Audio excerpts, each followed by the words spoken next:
భారతదేశాన్ని ఆపగలిగేది ఎవ్వరు? Control Alt elite అని రాశాడు. Microsoft hands Xbox controls to Asha Sharma. Congratulations to Asha Sharma. New avatar for MS gaming. ఇక్కడ queens of OZ after 10 years. Very good. అసలు ఎక్కడో ఉంది భారతదేశం.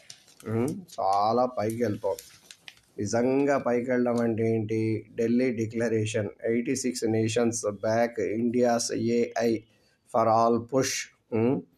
Pakistan, chip giant Taiwan not on list of signatories. అబ్బా. India and Brazil sign rare earths treaty as PM meets Lula.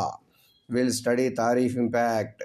దీని మీద నేను అద్భుతమైంది శ్రీ సప్తపతి ద్వారా రాశాను ఆర్టికల్. ఆ తర్వాత చూపిస్తాను. Defiant Trump ups global tariffs to 15%. Narrows gains for India. అద్భుతం కదా. ఈయనకు అసలు నిద్ర పట్టదు. నిద్రే పట్టదు. After slapping 10% duty within hours of Supreme Court verdict hikes it further. GOI to wait and watch. నీ ఇష్టం చేసుకో, ప్రపంచం నీ మాట వినడం లేదు. అది విషయం. అదే అర్థం చేసుకో ఫస్ట్. అంతా గరం చాయ్ బిస్కెట్.